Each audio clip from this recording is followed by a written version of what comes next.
Radio মিলনের আজকের নিবেদন অবনীন্দ্রনাথ ঠাকুরের রাজকাহিনী। এপিসোডটি ভালো লেগে থাকলে অবশ্যই লাইক এবং শেয়ার করবেন এবং আরও নতুন নতুন গল্পের জন্য সাবস্ক্রাইব করতে ভুলবেন না আমাদের official YouTube channel radio Milan audio story. আজ আপনি শুনবেন রাজকাহিনীর দ্বিতীয় গল্প গোহ।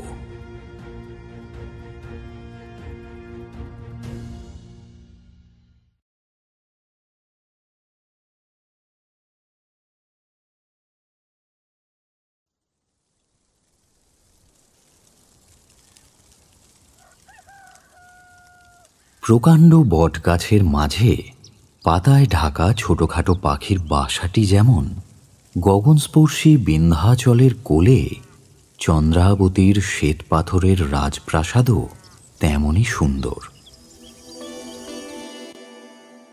ম্লেচ্ছদের সঙ্গে যুদ্ধের কিছুদিন পূর্বে শিলাদিত্য একদিন জনকতক রাজপুত বীরকে সঙ্গে দিয়ে চন্দ্রাবতীর রাজকন্যা গর্ভবতী রানী পুষ্পবতীকে সেই চন্দ্রাবতীর রাজপ্রাসাদে বাপ মায়ের কাছে পাঠিয়ে দিয়েছিলেন।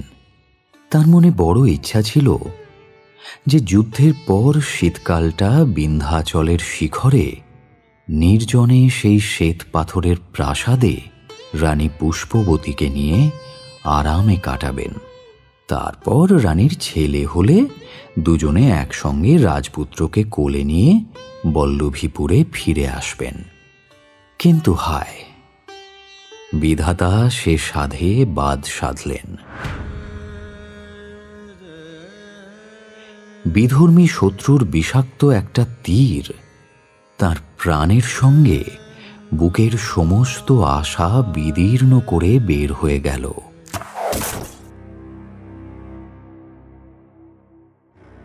শিলাদিত্য যুদ্ধক্ষেত্রে প্রাণ হারালেন। তার আদরের মহিষী পুষ্পবতী চন্দ্রাবতীর সুন্দর প্রাসাদে পড়ে রইলেন একাকিনী হয়ে।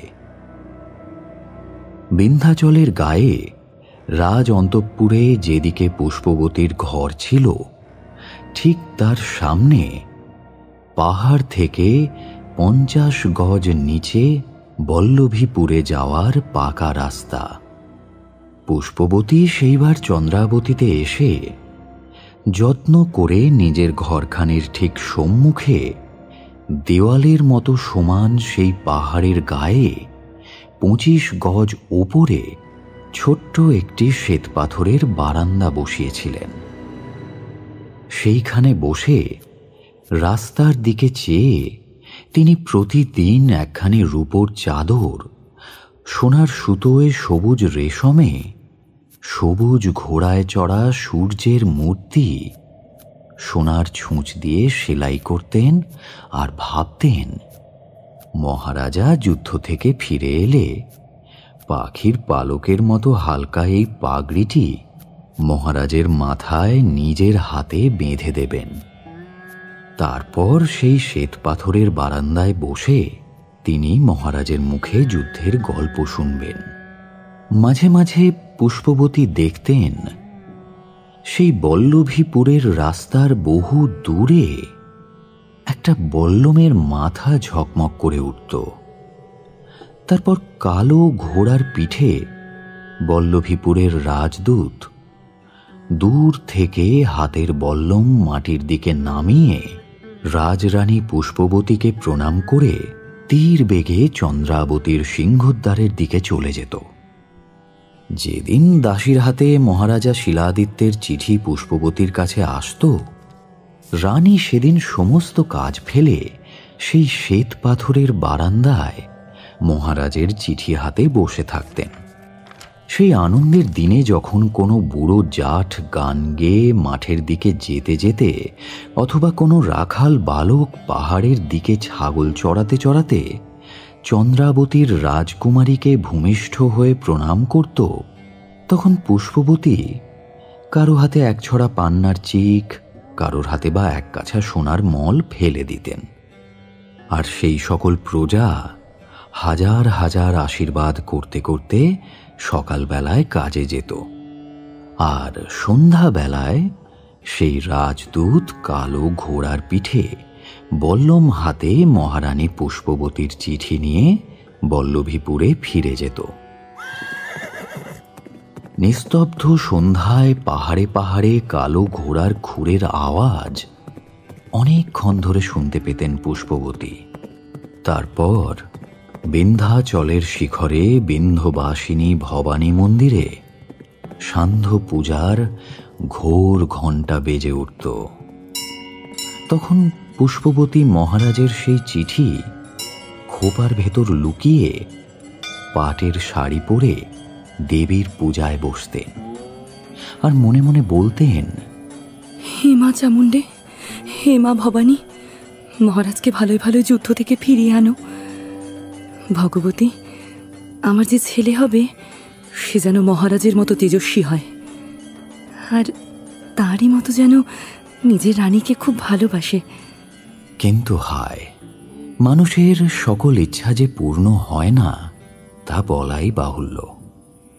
পুষ্পবতী রাজারই মতো তেজস্বী ছেলে পেয়েছিলেন, কিন্তু তার মনে বড় সাধ ছিল যে ওই শ্বেতপাথরের বারান্দায় বসে মহারাজের মুখে যুদ্ধের গল্প শুনবেন, আর নিজে হাতে মহারাজের মাথায় হাওয়ার মতো পাতলা সেই সুন্দর চাদরখানি জড়িয়ে দেবেন। কিন্তু সে সাধার পূর্ণ হলো কোথায়? তার সে মনের ইচ্ছা মনেই রইল। এ জন্মে আর মহারাজের সঙ্গে তার দেখা হলো না। যেদিন বল্লভীপুরে শিলাদিত্য যুদ্ধক্ষেত্রে প্রাণ দিলেন, সেদিন চন্দ্রাবতীর প্রাসাদে রানী পুষ্পবতী মায়ের কাছে বসে সেই রূপোর চাদরে ছুঁচের কাজ করছিলেন। কাজ প্রায় শেষ হয়েছিল, কেবল সূর্যমূর্তির নিচে সোনার অক্ষরে শিলাদিত্যের নামটি লিখতে বাকি ছিল।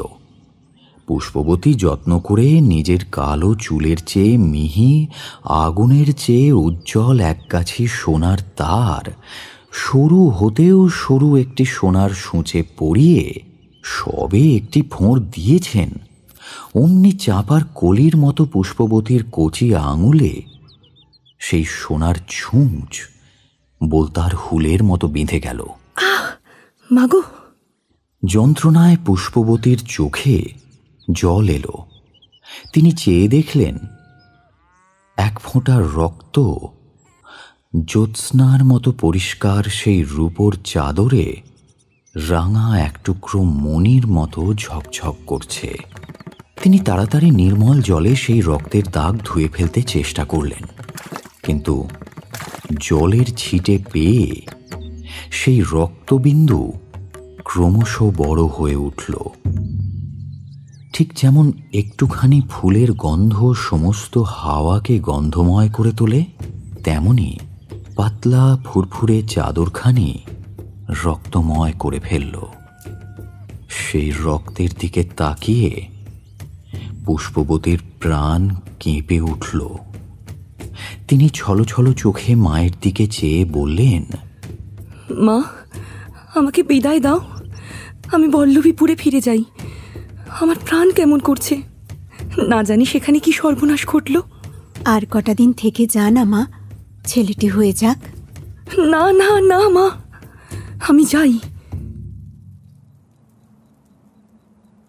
সেই দিন সন্ধ্যাবেলা বল্লভীপুরের ৮০ জন রাজপুত বীর আর দুটো উটের পিঠে নীল রেশমি মোড়া একখানি ছোট ডুলি বড় রাস্তা দিয়ে বল্লভীপুরের দিকে চলে গেল।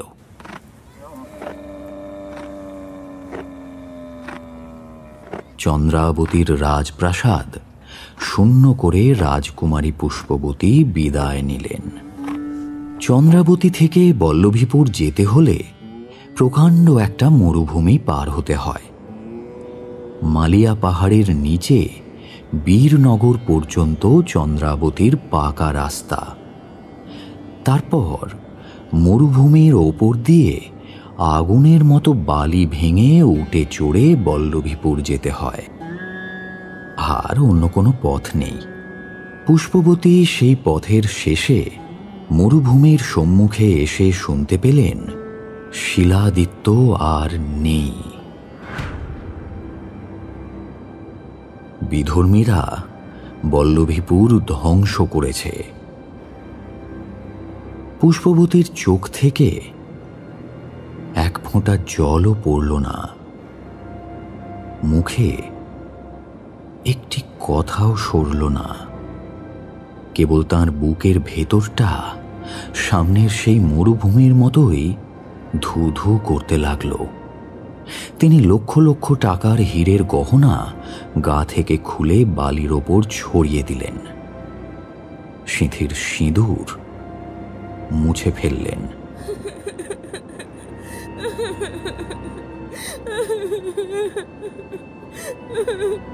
তারপর উদাস প্রাণে বিধবার বেশ ধরে শিলাদিত্যর আদরের মহিষী পুষ্পবতী সন্ন্যাসীর মতো সেই মালিয়া পাহাড়ের প্রকাণ্ড গহ্বরে আশ্রয় নিলেন।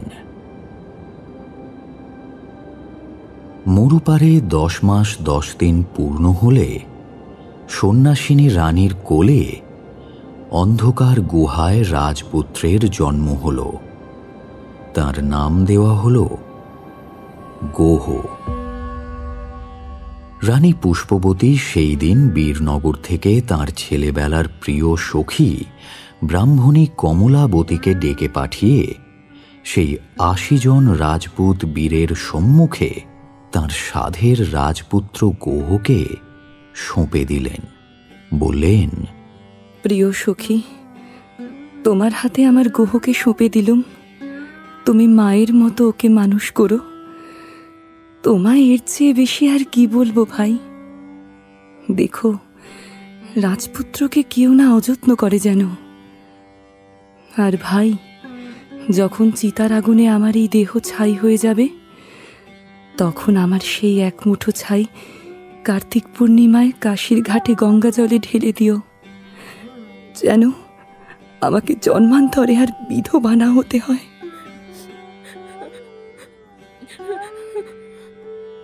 সখী পুষ্পবতীর কথা শুনে কমলাবতীর চোখ থেকে ঝরঝর করে অশ্রু ঝরতে লাগল।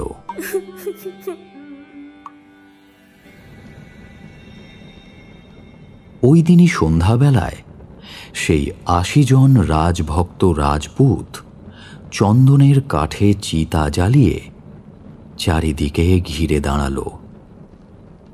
শিলাদিত্যের মহিষী রাজপুত রানী সন্ন্যাসিনী সতী পুষ্পবতী হাসি মুখে জ্বলন্ত চিতায় ঝাঁপ দিলেন।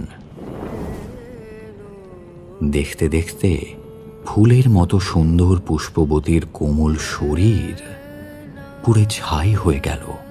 চারিদিকে রব উঠল,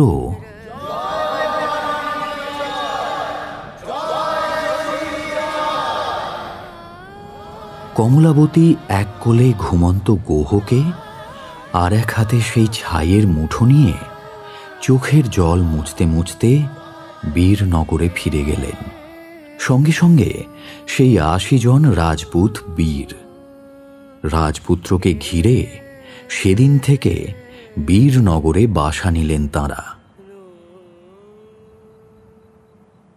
চন্দ্রাবতীর রাজরানী অনেকবার গোহকে চন্দ্রাবতীতে নিয়ে যেতে চেয়েছিলেন, কিন্তু বল্লভীপুরের তেজস্বী সেই রাজপুত বীরের দল কিছুতেই গোহকে ছেড়ে দেননি।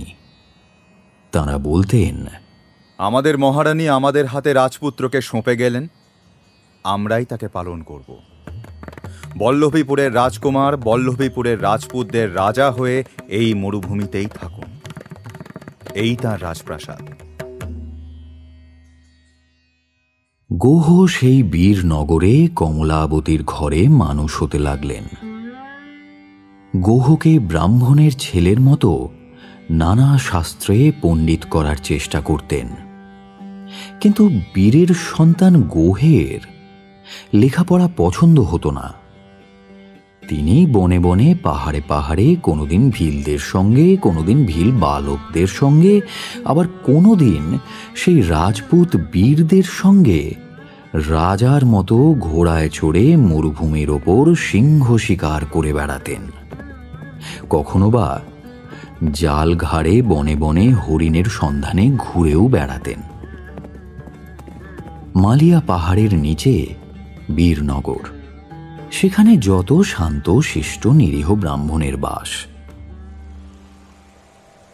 আর পাহাড়ের ওপর যেখানে বাঘ ডেকে বেড়ায়, হরিণ চড়ে বেড়ায়, যেখানে অন্ধকারে সাপের ফোঁস ফোঁস, দিন রাত্রি ঝর্ণার ঝরঝর আর আশ্চর্য সব ফুলের গন্ধ, প্রকাণ্ড প্রকাণ্ড বনের ছায়া, সেই সকল অন্ধকার বনে ভিলরাজ মাণ্ডলিক সাপের মতো কালো, বাঘের মতো জোরালো, সিংহের মতো তেজস্বী, অথচ ছোট্ট একটি ছেলের মতো সত্যবাদী, বিশ্বাসী, সরল প্রাণ ভিলের দল নিয়ে রাজত্ব করতেন।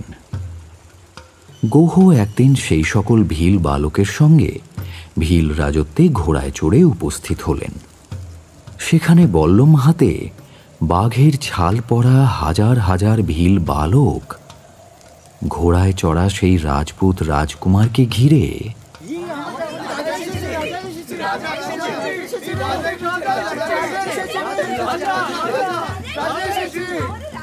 বলে মাদল বাজিয়ে বাজিয়ে নাচতে নাচতে ঘরে ঘরে ঘুরে বেড়াতে লাগলো। ক্রমে সেই ছেলের পাল গোহকে নিয়ে রাজবাড়িতে উপস্থিত হল। খোড়ো চালের সেই রাজবাড়ি থেকে ভিলদের বুড়ো রাজা মাণ্ডলিক বেরিয়ে এসে বললেন, আরে কোথায় রে তোদের নতুন রাজা?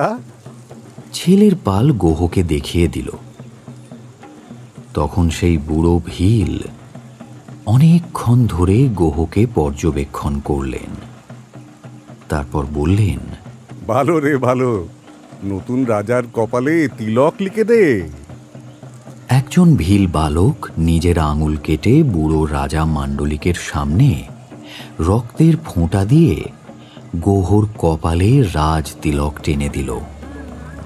ভিলদের নিয়মে সে রক্তের তিলক মুছে দেয় এমন সাধ্য কারও নেই। গোহ সত্যি সত্যি রাজা হয়ে ভিলদের রাজসভায় বুড়ো রাজার কাঠের সিংহাসনের ঠিক নিচে ছোট্ট একটা পিঁড়ির ওপর বসলেন। এই পিঁড়িখানি অনেক দিন শূন্য পড়েছিল, কারণ মাণ্ডলিক চিরদিন নিঃসন্তান।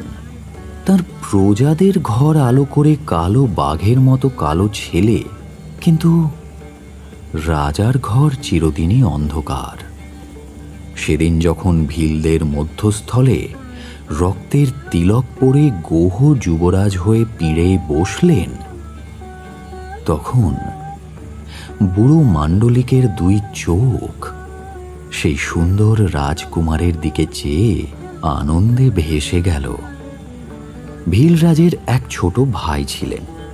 বছর 10 আগে কি জানি কি নিয়ে দু ভাইয়ের মধ্যে খুব ঝগড়া হয়েছিল। সেই থেকে বিচ্ছেদ, মুখ দেখাদেখি পর্যন্ত বন্ধ।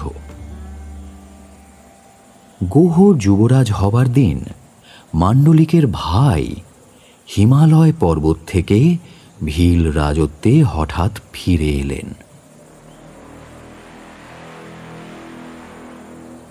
এসে দেখলেন রাজপুতের ছেলে যুবরাজের আসন জুড়ে বসে রয়েছে। রাগে তাঁর সর্বাঙ্গ জ্বলে গেল।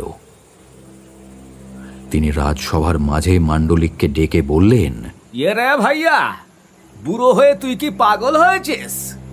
বাপের রাজ্যি ছেলেতে পাবে, তোর তো ছেলে হলো না, তাই তোর পরে আমি রাজা হব।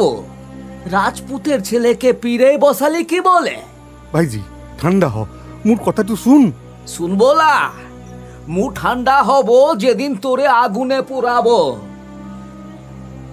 এই বলে মাণ্ডলিকের ভাই রাগে ফুঁসতে ফুঁসতে রাজসভা থেকে বেরিয়ে গেলেন। মান্ডলিক বললেন, দূর হ, আজ হতে তুই আমার শত্রু হলি। তারপর সোজা হয়ে সিংহাসনে বসে গোহকে নিজের কোলে তুলে নিয়ে সমস্ত ভিল সর্দারকে ডেকে গোহর কপালে হাত দিয়ে শপথ করালেন সেই দিন থেকে সমস্ত ভিল সর্দার বিপদে আপদে সুখে দুঃখে সর্বদা যেন গোহকে রক্ষা করে, গোহর শত্রু যেন তাদেরও শত্রু হয়।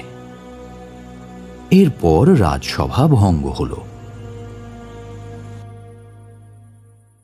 অনেক আমোদ আহ্লাদ করে গোহ বীরনগরে ফিরে গেলেন। সেই দিন কি ভেবে গভীর রাত্রে ভিলরাজ মান্ডলিক গোহর কাছে চুপি চুপি গিয়ে বললেন, গোহ, আমি তোকে ছেলের মতন ভালোবাসি, তোকে আমি রাজা করেছি, তোর ছুরিখানা আমায় দে, আমি নিজের হাতে তোর শত্রুকে মেরে আসব। গোহ কোমর থেকে নিজের নাম লেখা ধারালো ছুরি খুলে দিলেন। ভিলরাজ সেই ছুরি হাতে বেরিয়ে পড়লেন।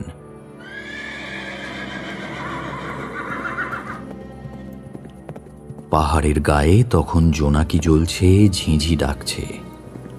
দূরে দু একটা বাঘের গর্জনও শোনা যাচ্ছে।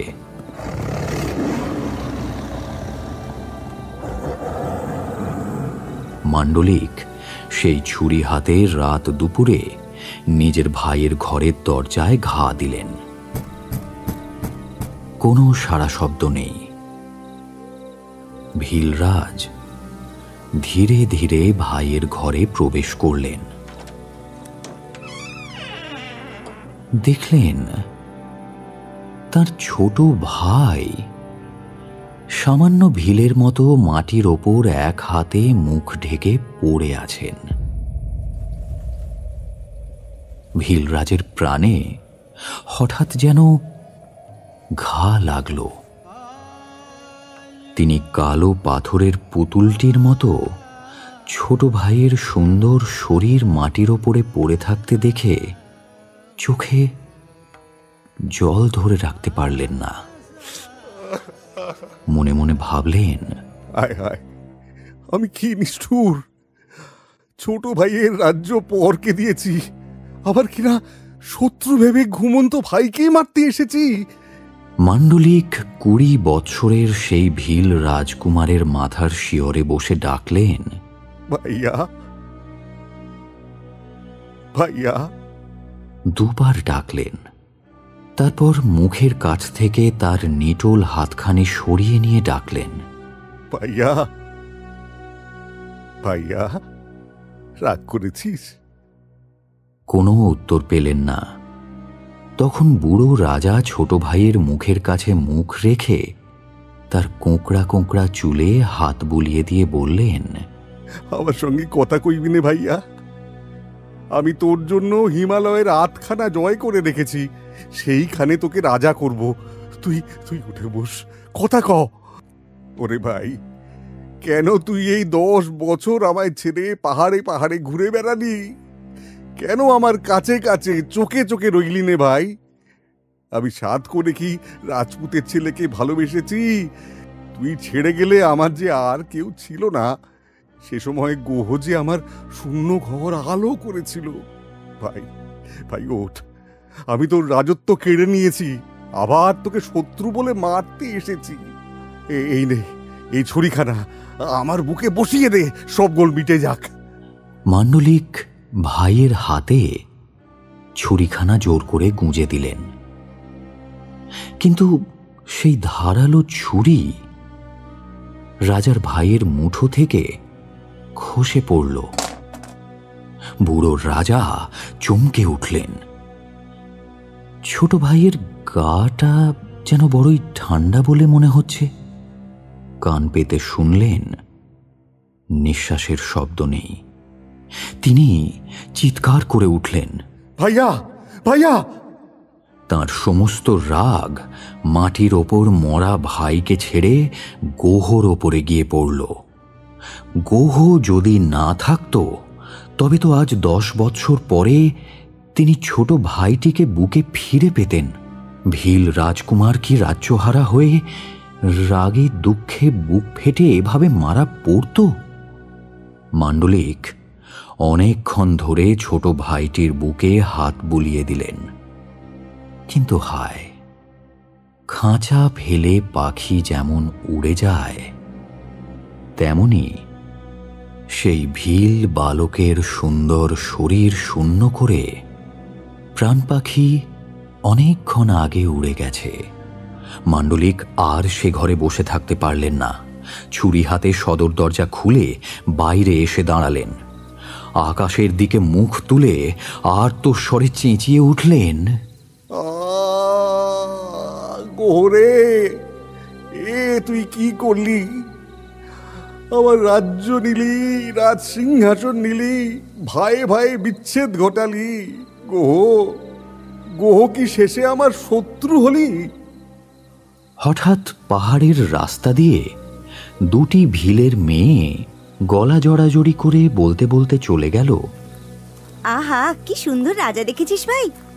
নতুন রাজা যখন আমার হাত ধরে নাচতে লেগেছিল না, তখন তার মুখখানা যেন চাঁদপানা দেখলুম, জানিস? হায় রে, এরই মধ্যে আমার প্রজারা এই পুরো রাজাটাকে ছেঁড়া কাপড়ের মতো ছেড়ে ফেলেছে। ভীলরাজ মান্ডলিকের মনে হল এই পৃথিবীতে তার যেন আর কেউ নেই।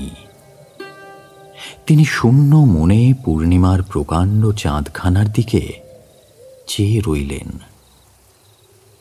সেই সময় কালো ঘোড়ায় চড়ে দুইজন রাজপুত ভীলরাজের সামনে দিয়ে চলে গেল।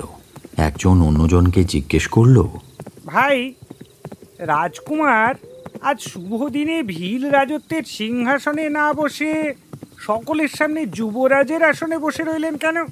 আরে, গোহ প্রতিজ্ঞা করেছেন যতদিন বুড়ো রাজা বেঁচে থাকবেন ততদিন তিনি যুবরাজের মতো তার পায়ের কাছে বসবেন, বুঝলে? মান্ডলিকের প্রাণ যেন আনন্দে পরিপূর্ণ হল। তিনি হাসি মুখে মনে মনে বললেন, ধন্য গোহ, ধন্য তার ভালোবাসা।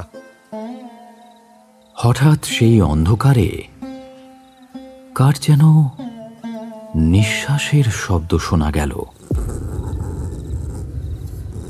মান্ডলিক ফিরে দেখলেন ছোট ভাইয়ের প্রকাণ্ড শিকারী কুকুরটা নিঃশব্দে অন্ধকারে দীর্ঘশ্বাস ফেলছে।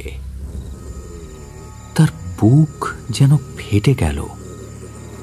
তিনি বললেন, ভাই রে, ভাই রে। এই বলে পাহাড়ের ওপর আছাড় খেয়ে পড়লেন তিনি। পাথরের গায়ে লেগে গোহের সেই ছুরি শিকারী কুকুরের দাঁতের মতো ভীলরাজের বুকে সজোরে বিঁধে গেল।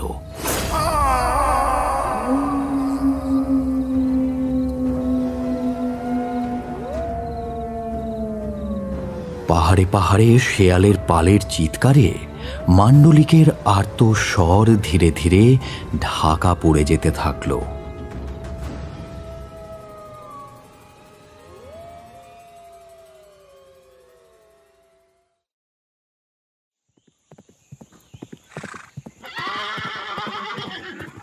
পরদিন সকালে একজন রাজপুত পাহাড়ের পথে বীরনগর যেতে যেতে এক জায়গায় দেখতে পেলেন ভীলরাজের রক্তমাখা দেহ।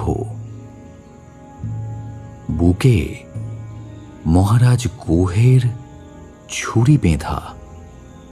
রাজপুত সেই ছুরি হাতে গোহের কাছে এসে বললেন, মহারাজ, করেছ কি?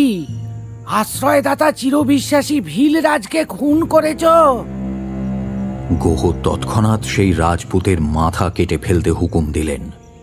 তারপর রক্তমাখা ছুরি কোমরে গুঁজে দুই হাতে চোখের জল মুছে মান্ডলিকের প্রাণাধিক প্রিয় ভাইয়ের সাথে মান্ডলিককে চিতার আগুনে তুলে দিয়ে ভীলরাজের রাজ সিংহাসনে বসে রাজত্ব করতে লাগলেন।